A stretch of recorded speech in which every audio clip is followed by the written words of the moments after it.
All right, guys, we're back here with Tim in Yakima, Washington. How's it going, Tim? All right. How's your morning been? Kind of slow. Yeah? What have you been up to today? Just trying to get food and money from the normal day, to do my day here in Yakima. Actually, being homeless, it kind of sucks. How long have you been in the struggle of being homeless? About 11 years. How did it begin? Just a lot of stigma about, how would you put it? A lot of personal, vendettas, and the people are, pretty persuasive when it comes to being shallow in the world today. You know what I'm saying? Humanity has not done itself a good thing for us, actually, and that's like a thing I'd have to say about ranting about America. America's got to be more open and more, open-minded about people instead of being so closed-minded. I think that's the biggest key today in society. Do you have any kids? Yeah, I got 4. Do they come check up on you? No, they're in California. Oh, in California. You mentioned you had a wife, right? Yeah, she's over at Millennium Park, actually, right across the street from the Capitol Theater. We sleep homeless out here. Oh, why aren't you currently with her right now? Out trying to hustle, make money. What kinds of ways do you make money? Panhandle, talk to people, do things for businesses. I go and sweep their parking lots, I do their landscaping, That's whatever. Awesome. And I do actual money. I don't do anything illegal because that's not right. You know what I'm saying? For sure. I can't live in society and be normal if I'm doing dirty shit to people. For sure. And so that's kind of why I actually keep a right, state of actual mind. Even though I do drugs, I do me. Through the course of the time that you've been homeless, what kind of struggles have you had to live and endure? Being beat up, fucking held hostage. People rape my wife and shit, and fucking all kinds of dumbass shit. So it's not really it would say epitome of hell. Anything you can think of inside of a scary movie, that's what it is out here on the streets. Why did your wife get raped? Do you recall what happened? Because the dude was a child molester. He had 57 counts of child molestation, and he was this old black dude over there in Vegas, and I damn near killed him because he took her hostage for 7 hours and raped her and shit over some bullshit that wasn't even us, and we didn't do anything to the guy, and he snatched her up whenever I was sleeping and shit, and gagged her mouth and fucking held her hostage for 7 hours.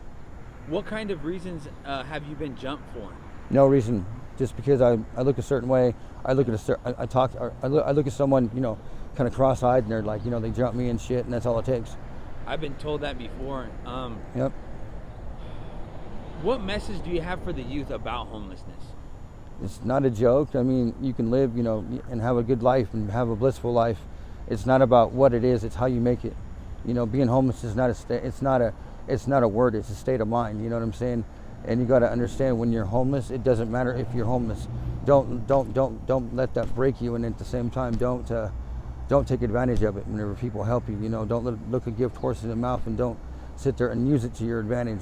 Take it as a what God would do, what Jesus would do. You know what I'm saying? And be open-minded about life instead of so closed-minded and so being judgmental. That's what I got to for the youth today. How do you feel that average people treat homeless? Like shit. Like we're dogs, like we're a fucking, they want to put us it's the next segregation. I would put it as being, racist, actually. They're using it as, we're black people, or hang the black person, you know what I'm saying, that kind of shit. That's how they treat us homeless nowadays, and that's being genuine, you know what I mean?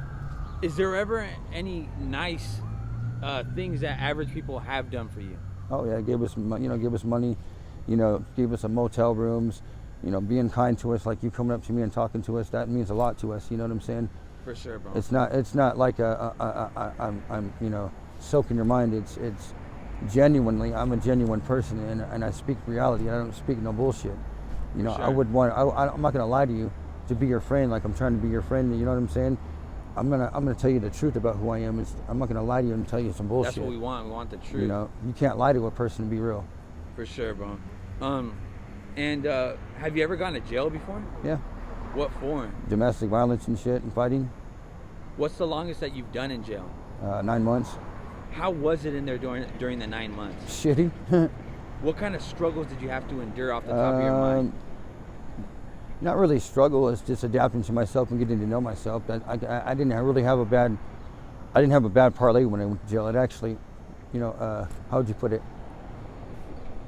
It made me a new person, you know what I mean? It actually opened my eyes up and gave me the tools to work and walk it through life. Going to jail is not a bad thing. It actually gives you structure and stuff. That's what it's rehabilitation is what jail does. Jail's not made for you not to keep going back and not liking it like people fucking portray it. It's to help you, to rejuvenate you, to make you a better person. For sure. You're supposed to learn your lesson, not right. Grow from it. Not go, oh man, I got locked up again, bro. No, oh, what? I'm gonna go do it again. I'm gonna go pull this lick, and hopefully I'll go to prison. They go to prison, and they use it again. Habitual people that do that don't have no state of mind to actually change. For sure. That's the difference between me and them. Where do you usually sleep at night? Right there across the street from the Capitol Theater, outside. With your girl? With my girl, yep, every day. What kind of dangers do you face being fucking there? People, they've actually stolen from us. They've never touched her, thank God, or tried to rape her. Thank you, Jesus. But stealing my shit, fucking, snooping around when we're dead asleep. And every time, it's no lie, they actually steal from us when we're sleeping. I mean, I can't help it. That's the most common thing, bro. Common as fuck. That's the most common thing that everybody says. Pisses me off, dude. Yeah. That's what everybody says when they're asleep, they get jacked. Yeah, all the time, bro. And it's not even fucking funny, dude. It's stupid. Because we don't go out here and hustle our shit. I don't go to stores and steal from them and do what I have to do because I like it. I don't like doing it, bro. I'd rather work. Being out here in the streets, what kind of drugs, if any, have you had to turn to? Fentanyl and fucking weed and speed. That's it. Out of all those drugs, which one would you consider the most addicting? Yeah, probably the weed. The weed? Yeah, man. More than fentanyl? Yeah, I can concur. I can quit doing that. How many blues do you do a day? Like 6 or 7, maybe. 6. How much do they cost out here? $5, depending on who you go to. You can get it for $2, $3, $4. But most times you can get them for at least about $4 at least. 4, yeah. 4 to that's 5. About what people tell me, $5 is a giving price right there. So, how does it make you feel when you're on the blues? Just like you smoked a big old blunt of weed. And how long does 20 does it minutes. last? 20 minutes. 20 minutes, not that long. Like it's like crack. It sucks dick, bro. That's the only thing about blues. That's what people tell me, bro. That the half-life is really short. Mm-hmm. And then how does it make you feel afterwards when anxiety, you're withdrawing? Anxiety and a lot of that's all it does for me, honestly, and other people. I'm not gonna bullshit you and tell you a lie. It makes you have anxiety and that want, and you get really fucking fastidia. Like you get real anxious, you get fucking sweating. Sometimes, but you get short-tempered and real irritable. Yeah, that for sure, you don't have Marias, you don't fucking, you don't get Osco and start puking. That's all in your fucking mente. That's all in your mind, bro. For sure. And that's just being genuine, Hey, bro, have you ever overdosed before? No. That's good, bro. No, my wife has 3 times. Dang, were you there for her? Yep. That's good. Yep, all 3 times. Yeah, I had to call the ambulance all 3 times. It sucked, dude. It was just like fentanyl powder, not the pills. That's what everybody tells me, bro. The fentanyl powder is what gets them, Yeah, it's not the pills at all. The pills aren't strong enough. They were back in the day, but not today. I guarantee now it's it. the powder that's the powder strong. is 1,000 times stronger than the pills. So you've saved your wife from overdose. Saved my friend Tim too. That guy that you said you saved. No way, you saved Tim? Oh yeah, right on First Street, right there by there was Electric Dreams Tattoo. Him and a couple people were sitting out front smoking. And I look over and he's slumped over and I'm like, oh shit. What? That's lips crazy. are blue just So like you my and wife me- and shit. Yeah, it was super scary. I'm like, oh fuck. Both of us have saved him from an overdose. Yeah, I had to put my knuckles in right there by his sternum and I had to rub real hard at first and then fucking they left because they had warrants and I don't have a warrant. So I fucking called 911 and we got and I kept the chest compressions for him. I didn't do no mouth to mouth because I'm not gay or nothing, but the chest compressions keep your heart pumping and your blood flowing.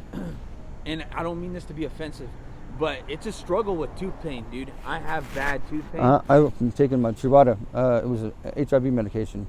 For sure. Because I'm HIV positive as well. HIV positive? I've had it since 2014, so. And the tooth pain, how do you do it, bro, when you have tooth pain out here in the street? Talk about the struggle. I killed a nerve ending. How do you do that?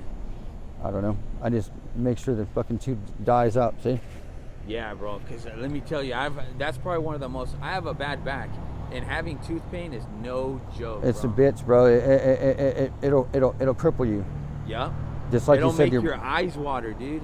Like, you know how you walk like pinche tontillo whenever you have, like, I have a fucking bad hip, right? I have a nerve, so every so often when I bend a certain way, like bend down, it'll make me walk like I'm tonto, like I'm walking like a gimp, yeah, and I walk kind of different because it dislocates my fucking hip from my back.